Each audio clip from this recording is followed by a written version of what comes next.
Well, hey everybody, Dylan here, and I'll get into the review in just 1 second for, what is this episode? December 4th, 2023's.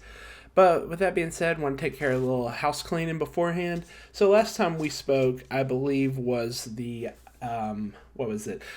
Week 1 of January's news. And then I said, oh, tomorrow I'll upload week 2. I need to quit saying tomorrow. So, long story short, this Rumble's taken a lot out of me, even though it's probably the shortest Rumble ever. Just trying to get stuff ready for Mania has taken a lot out of me too. So, later on today, I will do week 2's. And then later on tomorrow, or tomorrow in general, I'll do week 3's along with the newest episode of Raw. Knock on wood. And then week 4 will be done Wednesday, I believe. Is that 1, 2, 3? Yeah, that's 3 days away. I'll do it Wednesday on the 1st, which should have gameplay. Hopefully I'll do it this week. So yeah, if you want to stick around for that, I'll do that. And then, of course, on the 5th, it'll have the news covering today through the 4th. It'll come out either the 4th or the 5th. I don't remember. I think the 5th. But point taken, if you're looking for the weekly news, that's what's going to happen. All right, let's get into this review. Michael Cole welcomes us to the MVP Arena in Albany, New York. I believe that's what it is. And to Monday Night Raw. Drew McIntyre immediately comes out, sword in hand. And as he comes out, they advertise the rest of the matches for the show. And he welcomes everybody to Monday Night Raw. He immediately takes a jab at CM Punk. I think it's like he just throws some shade towards him. And after they come back from, I think, a break, he gives us a rundown of last week. He said after that, which of course I'm not going to spoil last week what happened because I'll either have a review or there's a review already up of what happened last week, so no spoilers. He said basically that everybody's going to get theirs and he's got that he has beef with. And lastly, when he gets to Sami Zayne, Sami Zayne interrupts Drew and makes his way down to the ring. He sits on the top turnbuckle and tells Drew to say it to his face, which is funny because in a couple of weeks, that's what CM Punk does too. That's crazy. Anyway, Drew tells him that he's the one person who deserved to get screwed over by the bloodline. And then he justifies with what he said with facts, and I love heels who can do that. Have I mentioned that enough? Valid heels are the best type of heels. Sami said he saw the error of his mistakes and that him and Drew are nothing alike. Sami said he got his redemption over his loss. I presume he said the Elimination Chamber one. Yeah. When he won at Mania, and he made his family proud. Can Drew say the same? Ooh. Mention his family pissed off Drew, and he demanded a damn ref. The ref got down there and started the match. Woo! We get a match off the bat. I love shows that give me matches off the bat. Please and thank you.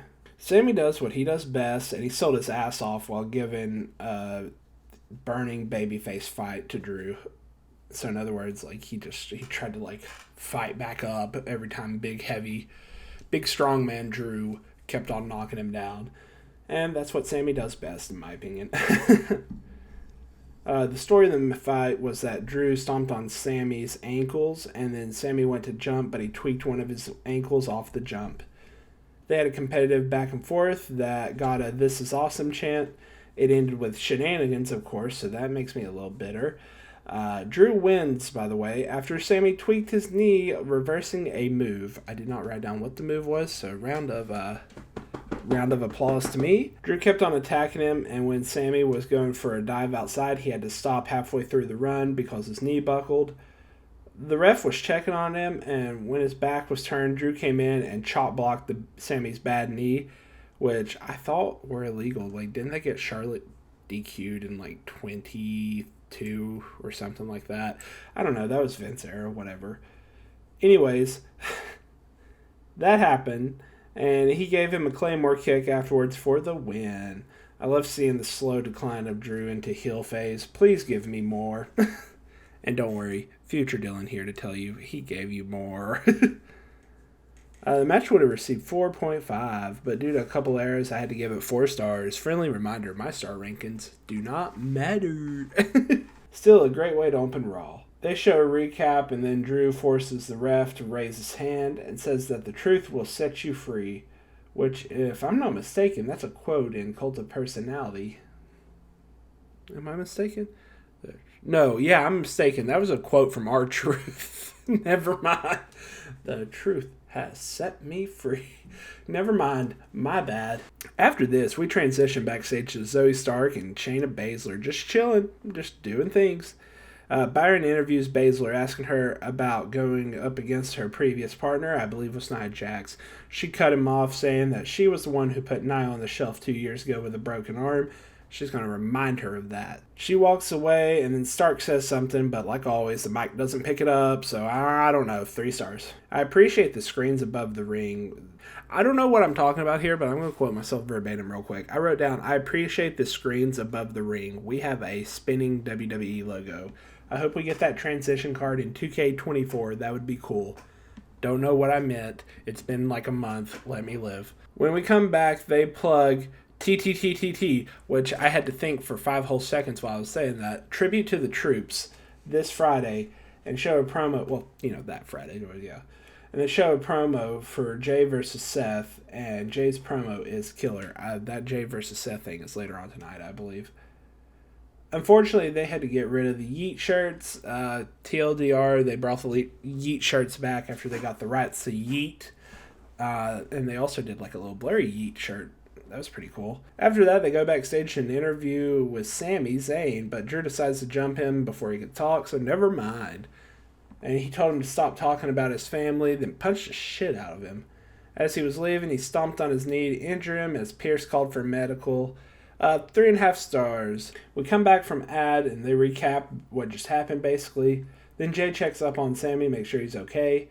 Commentary team wraps up everything together in a nice little bow. And we go backstage to where Byron's in a purple suit and interviews Becky Lynch. He starts to say something, then Nia walks into frame and tells him that she can take it from here, Barney, get lost. I've never popped for something so unexpected, by the way, that loud, like, originally. They have a confrontation. Nia tells her, after she's finished with Baszler, that she's all hers. I like them building Nia back into her old NXT monster self. That's what I wrote at this time. At that time. At this time, I can agree. I like them building her into a monster again, please. Nia Jackson comes out for her match against Baszler. There's a spot where she was attempting a triangle choke from the top to the outside, but they couldn't quite get Baszler over the top, so she took the reversal in the ring and rolled out of the ring just randomly. I'll be honest, I watched until the ad and then skipped to the end after that. Nia Jax won somehow, and Becky came out afterwards. When she came out, she got into the ring, and Nia left, starting up their feud. Here's my quote at the time. I'm sure this match was entertaining, but I have so much to check out wrestling-wise, and this didn't interest me. 3 stars for the part I saw. Boy, Dylan, you didn't know how much wrestling you had. You didn't know, Punk. We then get a recap of Punk's return. They modified the reactors. Instead of showing their face on Raw, it's like just their voices only. Gripes aside, that happened. And they plugged that he'll be on SmackDown Friday. This was during when he was like a free agent for a little bit. And that's crazy that Punk's been back long enough for me to say, and this was during this phase. That's crazy. We then go to a backstage segment where DIY are talking. They have like a semi-mini The Way reunion with Candice and Johnny and everybody and Indy. Which I didn't even know Candice returned, by the way. They all just randomly are talking. Then they all stand at attention when Imperium sends Gunther. Oh God, it's returned. Sorry, that took me out of the review. Give me a second. There we go. When Imperium sends Gunther, tries to make fun of them, but they just get picked on instead, like Imperium does. After they leave, Ludwig tells Giovanni not to mess this up, and then Vinci says the same thing to him. If I ranked that would be 2 stars. Thankfully, I don't rank things, so that way it's 0 star. I mean, not ranked, no stars. There, whatever. Next thing, 2 out of 3 falls between DIY and Imperium, sans Gunther. So this is a pretty killer match. Great way to reestablish DIY as a team. It's just a shame the crowd didn't give a single shit about it, from what I remember. Imperium gets the first fall after dodging, I call it the knees in the corner. I think it's meet me in the middle, something like that. Anyways, afterwards, Imperium goes out to ringside to brag about taking DIY out, but they take advantage and then do their like double clap, shoulder pat back thing. Pat back? back pat thing on the announce table. Nice little callback to NXT. I appreciate that. Eventually, DIY gets a fall with a roll-up to tie everybody up. Vinci does a killer moonsault, by the way. He gets some air on it. The match ends with DIY finally hitting me in the middle. I figured out the name of the move halfway through the review, after trying it several times. The crowd was chanting, "This is awesome," which I agree with, and it ends with Imperium arguing about how they're going to explain this to Gunther as they go to the next segment. I don't think that really was ever followed up on, except like Gunther says, "Hey, I deserve a break now." So I think that 2 out of 3 falls, like I said at the beginning, did a great job at showing how great tag team wrestling can be if your teams are taken serious.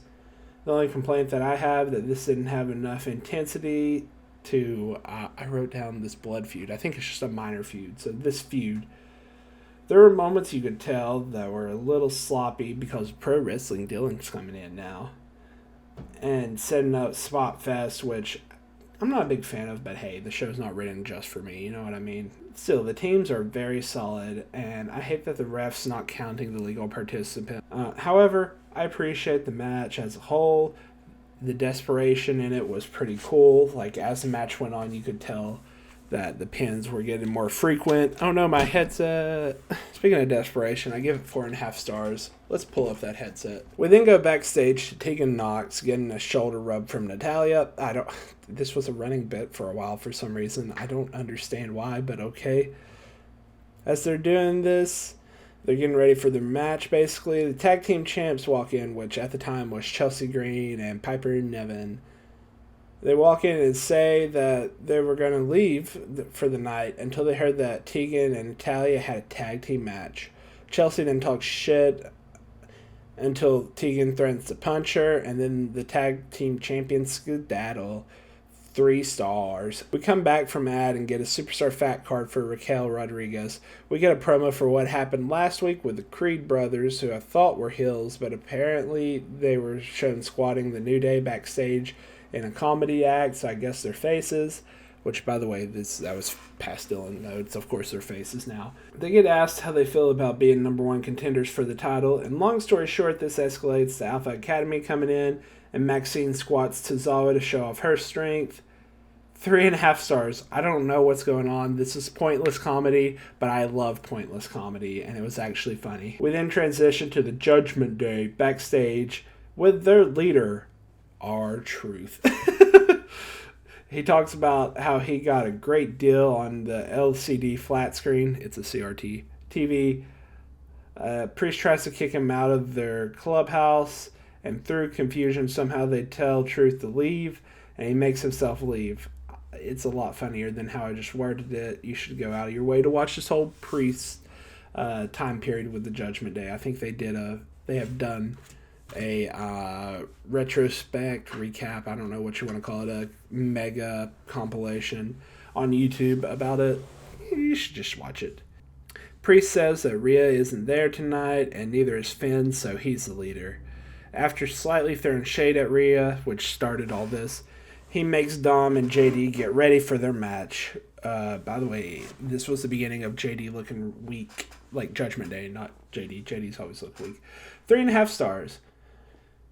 We then get a tag team match between Katana Jade and Kaden Chance versus Tegan Nox and Natalya, with Chelsea Green and Piper Niven on commentary, where Chance and Carter win.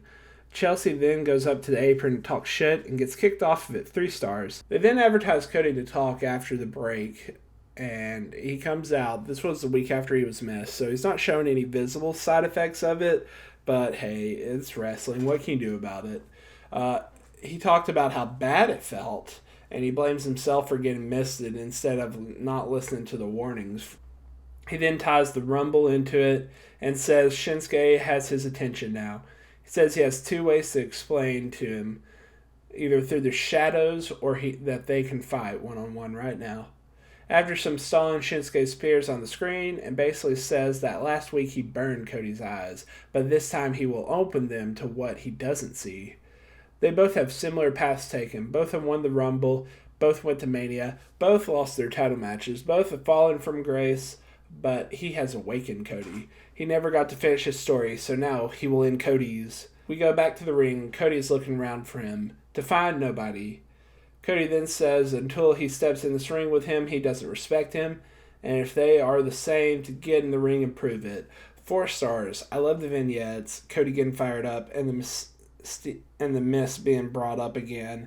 The mystique kind of being brought back to it. 10 out of 10. And at the time, Shinsuke looked like he was kind of a big deal again. So I appreciate that.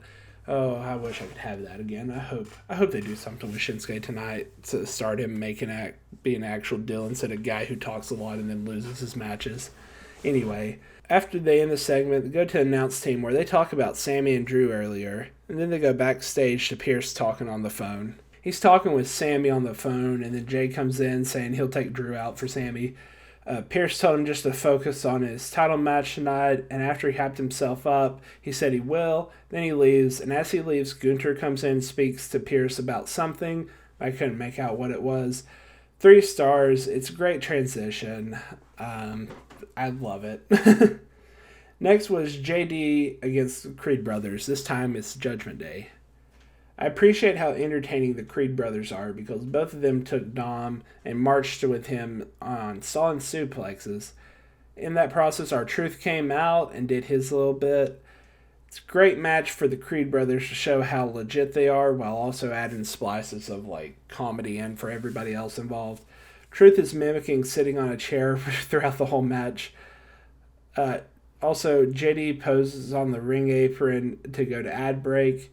And after a bit of back and forth, the Creed brothers win with the Brutus Ball. Remember when I actually did reviews of the show like this? Good God. 4 stars. I think I have a new favorite team. Commentary ties up this segment and it gives a highlight of SmackDown for some reason on Raw. Don't understand why. When we come back from ad, Priest asks what happened out there, and they tell him that the Creeds are legit. Go through the rundown what to expect next week on Raw. Then we go to Jay versus Seth. I don't know if this was by design or maybe I'm reading too much into it, but I love that you can see how selfish Seth's character is, wanting the fans to sing his song. Yeah, when he has to high-five the fans, he kind of looks reluctant. This was apparently the 14-year mark since Umaga's passing, so Jay dedicated this to him. Unfortunately, in any match where you dedicate it to a loved one, you know the outcome. Or if you're in your hometown.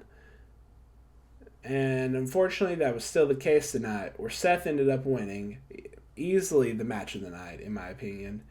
They kept on trading blows and signatures with each other. I didn't describe this match. Go out of your way to watch it. At the end, they shook hands and teased ending the show. But then Drew comes out and ends up Claymore kicking Jay by coming out from the audience. Seth tried to save him, but he just got caught with a belly to put him out as Drew puts Jay through an announce table to end the show. For that segment, I'll give it 4 stars. Still part of the great ways to end the show. Thank you. Thank you, Papa H, for doing beautiful work still. I will gladly still watch wrestling. God. Just to give you some behind the scenes real quick. Originally, this was going to be a review from 2022. But I didn't finish that review, and I read what I wrote down. I was like, oh my God, no, this show sucks. I'm not going back to watch it. We're just going to count this as a lost episode. So anyway, I digress. Thank you all for watching.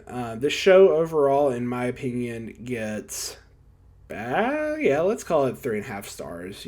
Same old, but at the same time, good same old. It's like how you would describe an episode of the Attitude Era, minus the fact that some of them are different, and it's not a good different, but you know what I'm saying. All right, I'll see you guys later on today for number 2 of the second week in January. I don't know what I'm saying. Let's try that again. I'll see you all for the second week of January's review later on today. All right, get out.